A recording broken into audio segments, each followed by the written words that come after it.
Welcome back, everybody. Welcome back to the canyon. Welcome back to something that doesn't ordinarily happen, which is me catching myself in the act. This is the first installment of It Came From the Workbench, and I think what we're going to do is we're just going to... Okay, a little backstory.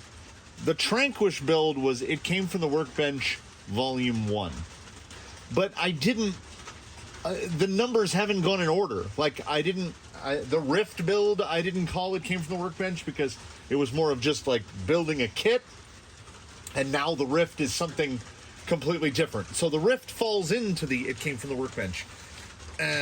So the numerations have gone all a skitter. And I think we're actually officially, I think there's 6 volumes of It Came From the Workbench. So this would be like 7, but it's actually like 9 or 10. So as there is no 10, what we are initiating right now, the Blackjack build, this shall be It Came From the Workbench Volume 10.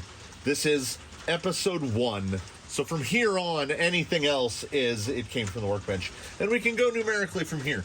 We're kind of appling it. You know, we're just going to skip numbers at random. So where I caught myself was I've decided through the delightful interference of a loyal subscriber who sent me some parts that allows me to customize my favorite Amazon Dig gearbox, which here is already all taken apart because I had already started trying to figure some stuff out. And then I was like, you should be documenting the process. It's part of the build. So what it does is, and it's all taken apart so you can't see super closely, but replacing, there we go. So ordinarily, let's do a hand mock-up. Nope. Ordinarily, you've got, there we go. You got this guy, right? So there's the front of the gearbox, and there's the motor mount plate, and then the motor goes right here, and then it goes together, and then the dig unit is right there, right? Typical 3-gear with dig. So what this does is it replaces that front plate with this plate. Oop. It's actually easier with the diff out. Yeah. No. Yeah. That goes like that. And then with a bunch of spacers, this goes like this. So you get reverse motor mounting, which means that the motor and, oh man, I'm greasy. Which means that the motor and the gearbox turn in opposite directions. So this should be like torque canceling. So they spin in opposite directions. It's going to move a bunch of weight forward. Probably the single heaviest element of this build, other than the body, is going to be this guy. Moves it forward. Drops it even lower than it would ordinarily sit. You do have to do a little modification to the skid, which I found out, because you have to use an adapter plate. The adapter plate goes in there something like that, goes about like that. So I had to trim a little bit out to get it to there. And then as I was trimming it, I found out that because this is a Vanquish and this is the servo mount guy, if we slap these together like this, when this is put together and the gearbox goes in something, it actually goes in something like that. When it goes in like that, the motor is like overlapping that. Like it's touching the frame rails with a 12-tooth pinion. So the adapter for the Amazon gearbox, this is the stock adapter. I've been running this 90-tooth Kimbrough. So with it all assembled with the 90-tooth Kimbrough, I was like, well, here's what I need to do. I need to cut that off, and I need to get the pinion mesh just right, and I need to make some spacers. And then the other part, you know, that guy, he chimed in again, and he was like, or, follow me here, you could just put a smaller spur gear on it, which will allow you to move the motor over potentially a lot. So I got my trusty box. Got the trusty box out, the spur gear box. started digging through it, and what do I have in, conventional bolt pattern like Kimbrough's? Well, I've got a 90, and then somewhere around here, I've got another 90, and then I've got an 88, and then I've got another 88, and I was like, and then, of course, the stock gears that come with all the gearboxes, which are metal 87s. Well, I'm certainly not using any of those. So I'm like, well, you don't have any gears then. Well, no, because in Associated, I've got 75, 81, 84, 80, like I've got every gear count in 38 pitch, in 32 pitch and 48 pitch. So I said, well, we're just going to have to put an Associated spur on there then. Fine. Took an old Traxxas gearbox apart. This is an STRC gearbox adapter. Had to modify it ever so slightly to get the lay shaft in there.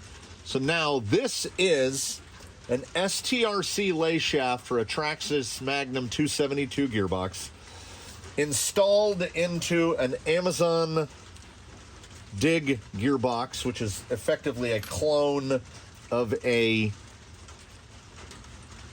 I'm missing a bearing.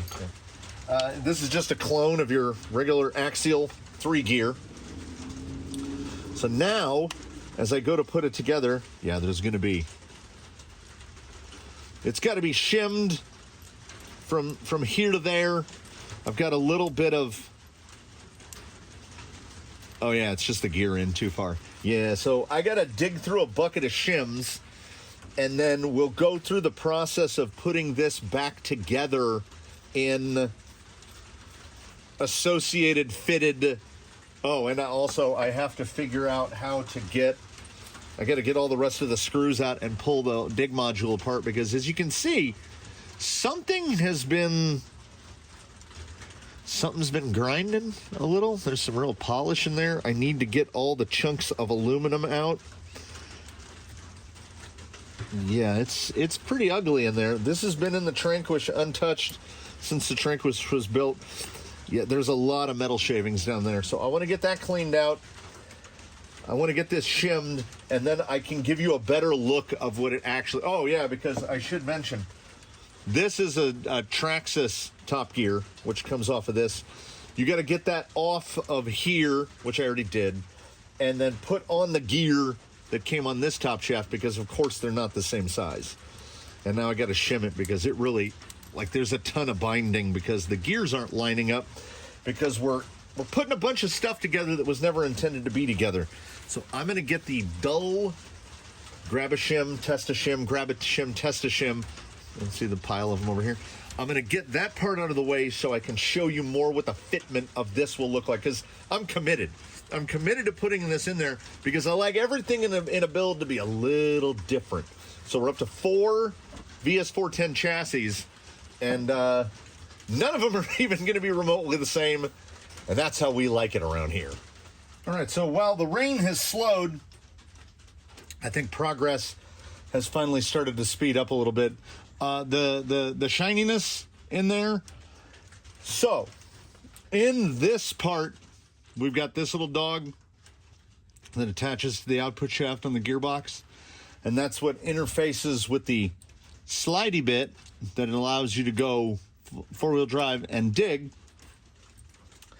There's a 2mm set screw that goes in there right where that little shiny spot is. Someone had just asked me a question, what size wrench is it? And it is, it's 1.3mm. I think I said 0.7. I think I'm almost positive this is the wrench that I've used. Anyway, a complete and utter lack of maintenance, which is not unusual around these parts, caused that set screw to back out, grind a groove in, that's what all the shininess is, and then fall out. And then what happened was this part of it slid back, kind of semi-fused to that part. So dig would still operate by sliding the whole mechanism, but instead of it being the big 6 points meshing with the 3, it was just meshing on the hex. So like 3mm of exposed hex, basically what that fits on. The whole thing would slide forward and grab it. And dig still worked. Like, Dig didn't feel especially clunky or anything. This is something that is designed in such a way that they clearly don't want you taking it apart that often, at least. I had to drive that out with a punch, and then it's like a puzzle box trying to get that in and out, because all the teeth and all the edges on everything were, they've seen happier days. They were all a little gnarled up. So I had to clean everything up. Uh-oh. Yeah, and I thought I was done, and I'm not done. Because when I tighten it down all the way, something binds very... Is it the top shaft? No, top shaft feels okay. Is it that guy? Yeah, more grinding. Because okay, so I can't turn this at all. If I put that in there, usually it'll just spin, but I have to... Yeah, I can't... Oh, wait, that's on Dig. Yeah, it's definitely more force than should be required. That should spin pretty much freely. And if I go... So I got something too tight. Yeah, as soon as that snugs down. All right. So not only is this gearbox going more bespoke than before, but we've really got to, like, what is binding? I don't see. Okay, it doesn't, you can see it doesn't want to seat down right there. What is that about? I didn't add any shims. Yeah, so it's on this end. Yeah. We're gonna figure it out. I think what it is, I don't know if this is gonna show up. Watch that rotate. See it go high on one side and low on the other? It might be as simple as just kind of tapping that down with a hammer. I'm gonna get that part put together. I don't want to sit here on camera and fiddle with this while I can't figure out what I'm doing. As suspected, it was just a matter of that part wasn't inserted down far enough. It was a 0.5 millimeter, and now it's nice and smooth. And it really, like, it's never engaged that well before. So, not surprising that it was a problem of my own creation. That tends to be how things go around here. Now I just have to find the misplaced part of the gearbox. This is a brilliantly engineered and designed part. I stand by that assertion. How about I build it where you can see it? So because there are like spacers built into the motor mounting plate. I grabbed the wrong screw. Built into the motor mounting plate. Yeah, we've been at it a while. We got these. We have to replicate those in order to get that spaced out enough. What I did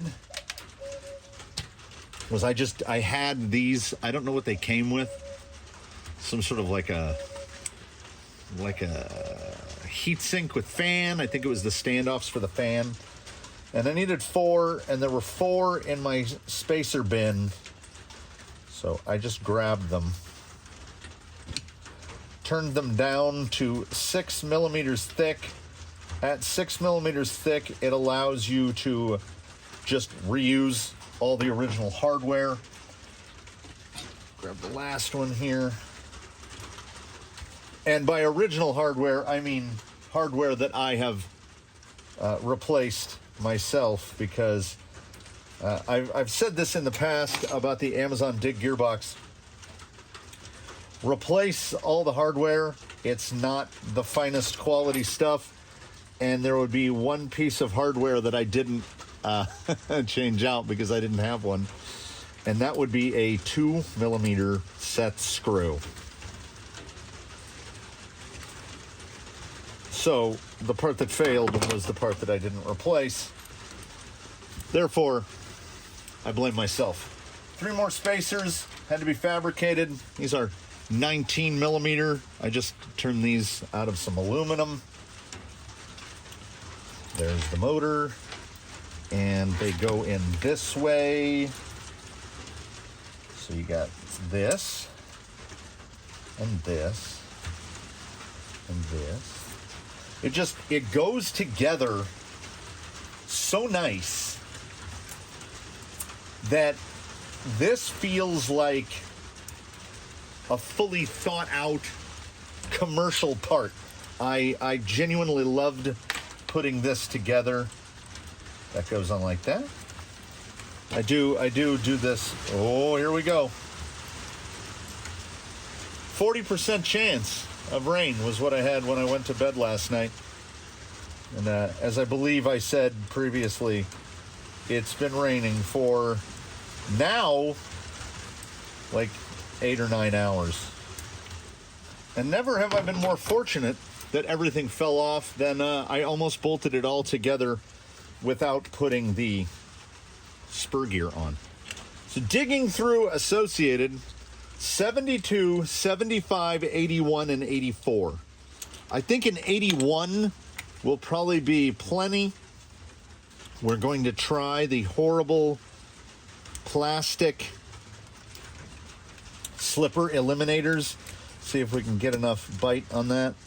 And it looks like if I crank it down all the way, it's not going to, I need a spacer, that it's not going to dig the fins into the plate here. It looks like I have enough room. We find a spacer. And because this is old school Associated, and when I say old school Associated, I mean old school Associated, I got to find out if this is going to bind. No. I could always put a spacer. Yep, it is going to bind. 1/4 inch. The thread on that output shaft is 440. So I don't have an automatic means to manage this. All right, we are going to have to put a back spacer in there. I had it. I think it's too big.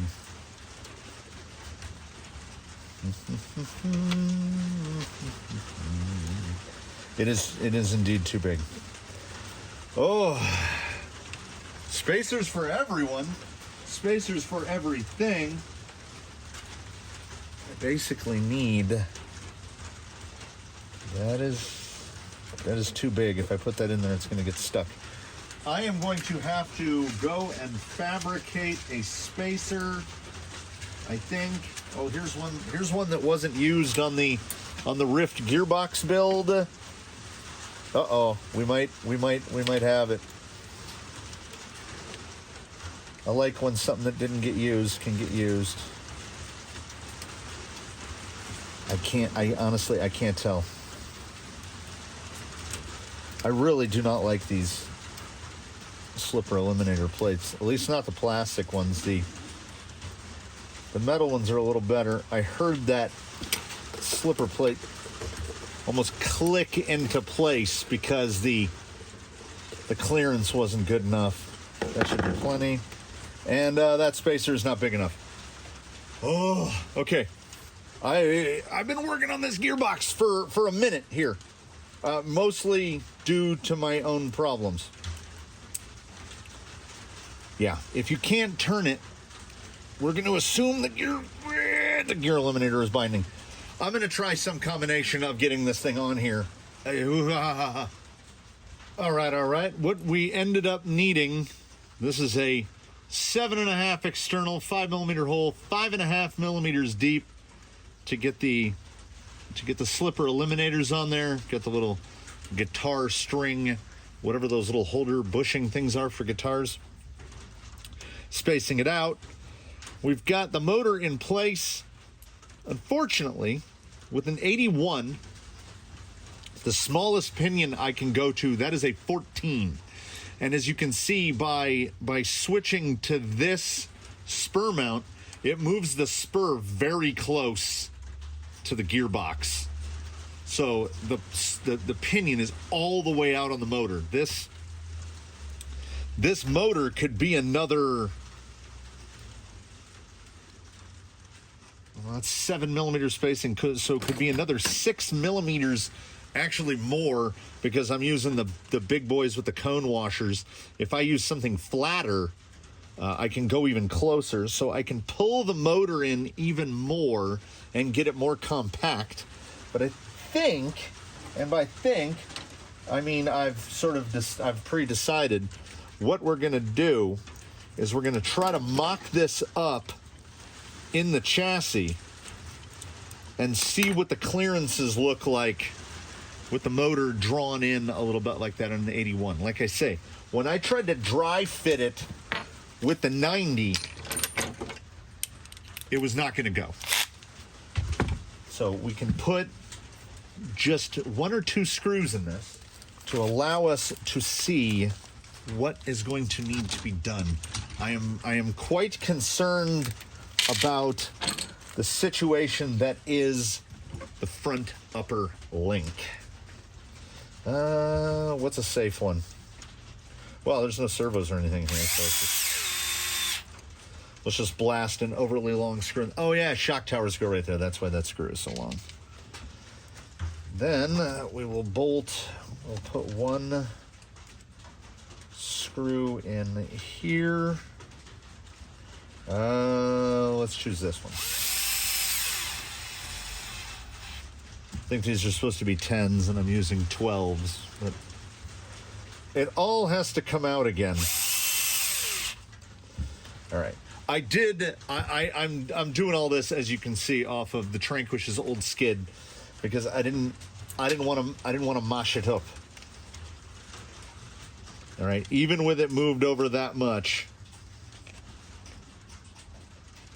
we still see we have something of an interference issue. Now, these 2 tabs are for VFD twin, so I do not need those tabs. I guess, as I'm thinking about it, I guess I should just cut that tab off. We will leave the other tab intact, maybe to at the very least, a point for a set screw. I note, it's probably coincidental, but there's definitely a line there. So I am going to zip that one off right at that line. And of course, now that I'm looking at it, these 4 holes, those 2 and those 2, are to attach that little cross brace mechanism for the big battery tray for the Ultra, the Pro Ultra. And then the other 2 little extendo tabs are to attach the front of the VFD twin. And I don't need any of that. So realistically, I could just cut it off element style, just cut it off right there. It doesn't need any of this back here. So like if the motor is trying to hit that, it can come off and that's no problem. Let's hope this is enough. It is not. It is still trying to rotate the gearbox. We've got a little, yeah, see that the little wedge right there? And what are we hitting? We're hitting exactly where I thought it would be hitting, right there. So we've already committed. This is a committing commitment. I said from the outset this was how it was going to go. I'm going to element this front end, and I'm going to take both sides, just take them off right squared back to there. I don't think it's going to make a difference. And by that I mean I hope it doesn't make a difference. All right, with the tabs removed, we're in, but at the same time, we're not in. You can see the taper, and we're contacting just at the bottom of the rail right there. Could trim, I mean, you can see. just the tiniest bit of contact. It doesn't put any eccentricity on the motor. Everything still turns nice and smooth. That's where the link is coming out. I think we're going to have some sort of upside down high clearance link where it's going to be like a V that goes down to clear the front of the motor. But at the same time, where that tiny point of contact is, we have all this wasted space because we basically need, I would like to pull it back to the same amount of space behind the spur right there. I want the same amount of space in front of the spur. So I need to take these spacers down. And the only drawback to this is this little piece of 3mm all thread came with the deal. I don't think I have a screw that is long enough to use, so I'd have to cut like 10, 12 millimeters of this off, and that's a proper commitment. But we just cut the chassis. The weight feels so crazy low. It's so weird. It feels really weird. Like I said, this is a commitment to this thing. Like every build's got to be a little bit different, and this is a little bit different. Yeah, these pop right on, so it doesn't appear. Nope, it is. So with the front holes lined up, none of the holes in here are lined up, which means it's turning the skid a little because of the motor touching the front. Yeah, like it's right there, and then if we, okay, so I'm pretty sure that can be corrected simply by cutting all these. I think I might still have that rod chucked up in the lathe. I'm going to retain these 19mm, and I am going to cut myself some, well, I will measure it. I want to say 12s, probably be 12s, and then I'll change out all the hardware. And I won't cut the big 3mm down yet. We won't cut it yet in case we have to go back to the 19s. And I will also, as I'm going to have to get this whole thing pulled apart in the front, I will look and see about extending the slots for the motor mount screws so that I can get down to a smaller pinion. Because I can obviously go up, but it's gonna be a minute before we can put power to this and see, like, what are we looking at in terms of wheel speed. Now, it has a fusion in it, so it's gonna have nonsensical low speed control, but a 2300, which is a little spicy. So we should be able to get some wheel speed from that, and we've got the low speed control. So if we can take it back, if we can gear up, that's great. So what we're gonna do, I'm gonna mock this thing up, and I'm gonna see what I need to turn in terms of spacers to get what I should do, and what I'm gonna do. I'm gonna set this pinion, and I'm gonna move this guy and get him to where he's like right there. Yeah, looks like maybe about a 12mm spacer. It could be nice. All right, Latimals and Garanimals. There it is. It's in there. Turns out 13mm spacers, which doesn't quite put the spur right in the middle of the slot, but you know what? I'm okay with that. When I mic'd it out, it was 12. The clearance between the spur gear and the motor mount bolt is about 1 millimeter, so I would have had to change all those out. Everything looks like it fits in quite nicely. There is a massive cavernous void there in the middle. I've got to start building stuff from the kit now in order to be able to tell what is going to go where. Like, I need axles, I need to get the front end put on, shock towers, get the shocks built, do all that stuff. Got a late start today, and this took, you know, let's call it exactly what it is. This took several hours to get that in place because I didn't really attack it with a plan, and I didn't know that the inside of the dig box was going to be all wrecked up. I think it looks cool. Like, it looks cool. I believe we're going to go with the same exact where I will fabricate a plate, and the battery will mount right here. Servo will go there, you know, the usual stuff, dig, servo right there. I have pretty much freedom to put the receiver wherever I want. There are 2 unused holes on the adapter plate. I could just make a little plate and put the receiver right there. Get it down nice and low. Get everything as low as possible. There's not going to be a lot sticking up in this guy. He's going to be pretty low down to the rails, except the battery. But I think I would rather have. Would I rather have the battery low, or would I rather have the battery forward? Because I could quite easily. Yeah, I would want to run it this way to keep it away from the gears. I could rather easily make a tiny little battery tray that goes right there. So there's a question here at the end of installment 1 of volume 10. Battery up here or battery down there? Like, better to have it forward or better to have it real low? Because the options for adding front weight to F10s, particularly the portals, there are no real economical options for that. And this is sort of a semi-economical build. You know what? I'm already kind of leaning. Look at that. I mean, look at that. That just fits in there so nice. And because of where the front link attaches and everything, I don't think that's going to interfere with anything. We might indeed be onto something. So I have a tremendous mess to clean up. Thankfully, it's mostly out of frame.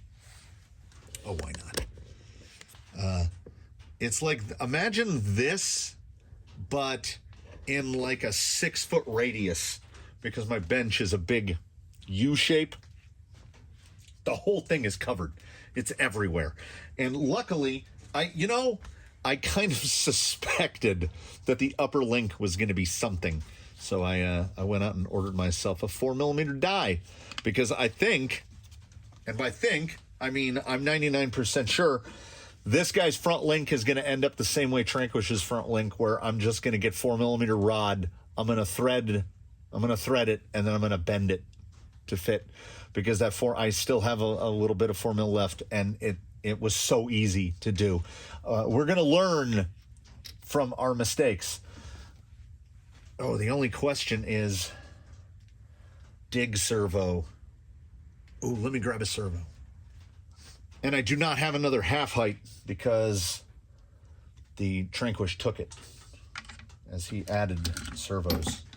Now, there's nothing saying that I can't fabricate a different. I've done it before. Or there's also the distant possibility. No, I don't like that. So if this goes like this. Yeah. Now I'm not going to have that sort of flexibility. Yeah, I would have to build a bracket to move the servo a little higher, because it fits, but how do I, when this is all assembled, how do I get that in there? I don't think I can. So I might have to go to work on fabricating a little tray. Also a half height. I'm running 2 spacers on here because the current horn and everything's set up. I'm gonna have to go through that. If I eliminate the spacers and move that over with a 4409, it's gonna move it over enough that I think the battery will clear it. Then there's also he just chimed in again, the irrational part of my brain. He was like, why don't you just put the battery like that, and then you have no worries about it touching the servo. And oh man, that does fit right there. And I mean, how much is that going to move the CG up? Not a lot. Yeah, I'm definitely going to have to build something to stop it from getting into the gears. It feels, this thing is going to feel so buttery smooth because Phoenix axles are buttery smooth. I will do sort of a condensed buildup of those in the next one. I would like to use as many of the titanium links as possible. And hey, we don't know. I certainly don't know.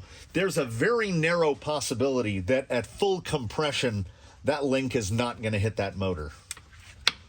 I think it is. Link goes there, it goes right across there. Now, the mount is pretty straight. Maybe it'll just kind of ghost up the side. Maybe I can take the titanium, just put a little wang in it so it goes around. We will find that out later. Let me know what y'all think about the battery.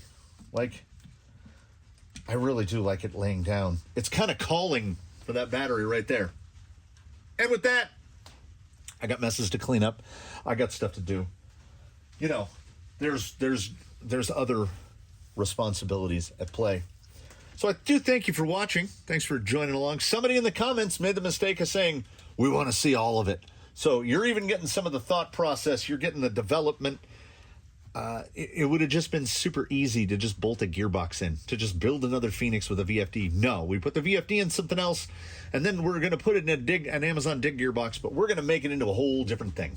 So shout out to JP Wirt, who subscriber, who sent me the little bits, designed, had cut, and sent me those little bits. I hope you think that this little wild thing is going to work out nice. The tiniest bit of material removal, and I'm on 1281, which I think, with F10s might be too low. But we're all going to find out together. We're going through the whole development process of this, and we probably won't be cutting a body for like another week. I could do an installment of this every day, but we're going to try to space it out. Yeah, that's it for this one. Episode 1 of Volume 10 in the books. Thanks for watching, everybody. Please do comment below, like if you liked it, subscribe if you haven't, etc., etc., etc. Do be sure to have a good one. And we all, me, the rigs, everything in the building, I think it stopped raining. We look forward to seeing you all, one and all, in the next one.